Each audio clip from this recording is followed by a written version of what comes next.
السلام علیکم ورحمۃ اللہ وبرکاتہ۔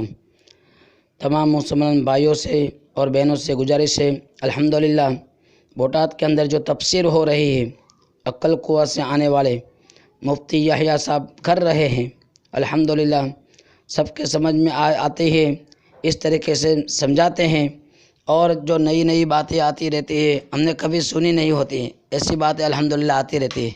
اور قرآن کریم کا یہ ہمیں تحفہ ملا ہے اللہ کی طرف سے کہ اتنی عظیم الشان کتاب ہے، اتنی بڑی کتاب ہے، اتنی اعلیٰ اور قیمتی کتاب ہے کہ اس کتاب کے اوپر کوئی کتاب نہیں، اس کلام سے اوپر کوئی کلام نہیں، ایسے یہ کلام ہے، اس کے اندر ایسی باتیں ہیں، ایسے واقعات ہیں، اور اس کی محنت قیامت تک ہم کرتے رہیں گے تب بھی اس کی محنت ختم نہیں ہوگی۔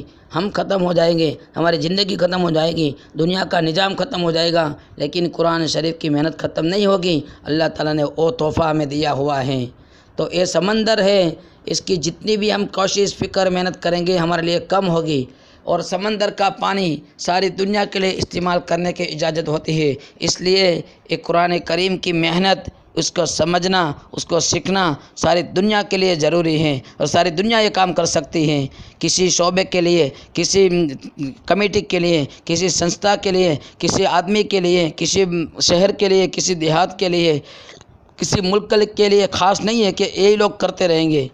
یہ کتاب ساری دنیا کے لیے ہے اور قیامت تک کی کتاب ہے، اس کے اوپر سب محنت کر سکتے ہیں۔ تو آؤ ہم سب محنت کریں، اور تمام مسلمان بھائیوں سے بہنوں سے میری گزارش ہے کہ ہم یہ 4 سورت جو ہیں، انا انزلنا، شب قدر کی جو سورت ہے لیلۃ القدر، اور والعصر سورہ عصر، اور انا اعطینا سورہ کوثر، اور قل هو اللہ احد سورہ اخلاص، یہ چاروں سورت قرآن شریف کے 30ویں پارے میں نمبر کے اعتبار سے ہے۔ پہلے انا انزلنا، پھر والعصر، پھر انا اعطینا، پھر قل هو اللہ احد۔ اس کے مطابق ہمیں نماز کے اندر پڑھنا ہے۔ 4 رکعت ہم پڑھتے ہیں تو پہلے انا انزلنا پڑھیں گے، پھر والعصر پڑھیں گے، پھر انا اعطینا پڑھیں گے، پھر قل هو اللہ احد پڑھیں گے۔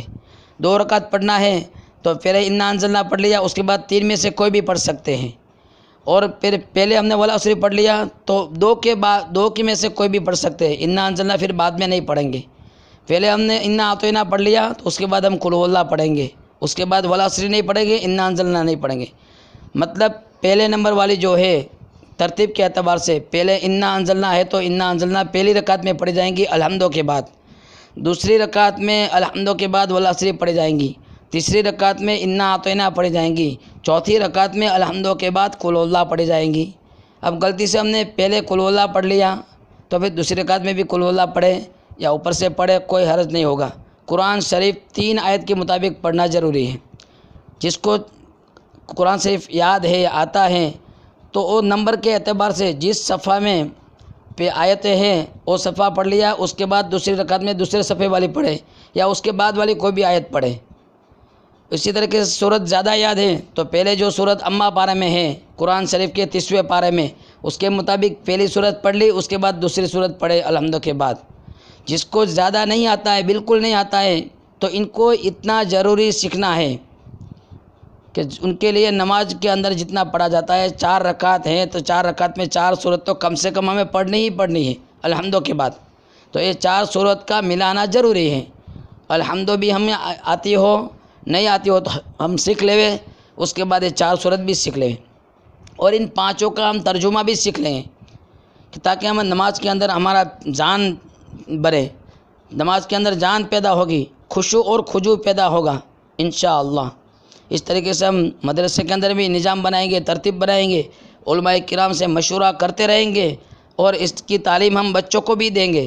بچہ جب قرآن شریف پورا کرے گا، اس سے پہلے لم یکن الذین کفروا من اہل الکتاب والمشرکین منفکین حتی تأتیہم البینہ، پاؤں پارا جو ہے پورا 30ویں پارے میں، وہ آخری پاؤں پارا قرآن شریف کا آخری پارا 30واں پارا، اس میں بھی آخری پاؤں پارا بچوں کو زبانی یاد کرا دیں گے، اور اس کی ترتیب بنائیں گے کہ وہ سمجھنے والا بھی بن جائے، اس کا ترجمہ بھی اس کو زبان پہ آ جائے۔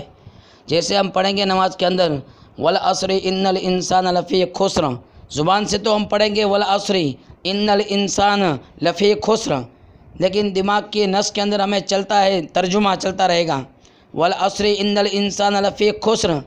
ہم اس سوچیں گے، دماغ کے اندر ہمارے نس میں چلے گا کہ اللہ زمانے کی قسم کھاتا ہے انسان سارے کے سارے خسارے میں ہیں۔ زبان سے تو ہم آیت پڑھیں گے لیکن دماغ میں چلے گا ترجمہ۔ اس طریقے سے ہم نماز کے اندر جان پیدا کریں گے، خشوع اور خضوع پیدا کریں گے۔ پھر ہم پڑھیں گے الا الذین آمنوا، مگر وہ لوگ خسارے میں نہیں ہوں گے جو ایمان لائیں گے۔ پھر وعملوا الصالحات، اور اچھے عمل کریں گے۔ وتواصوا بالحق، حق بات پر چلیں گے اور حق بات کی تلقین کریں گے۔ وتواصوا بالصبر، اور حق اور صبر کم کریں گے اور صبر کی تلقین کریں گے، وہ لوگ خسارے میں نہیں ہوں گے۔ اس طریقے سے ہم محنت کریں گے، بچوں کو سکھائیں گے۔ اللہ قبول فرمائے۔ السلام علیکم۔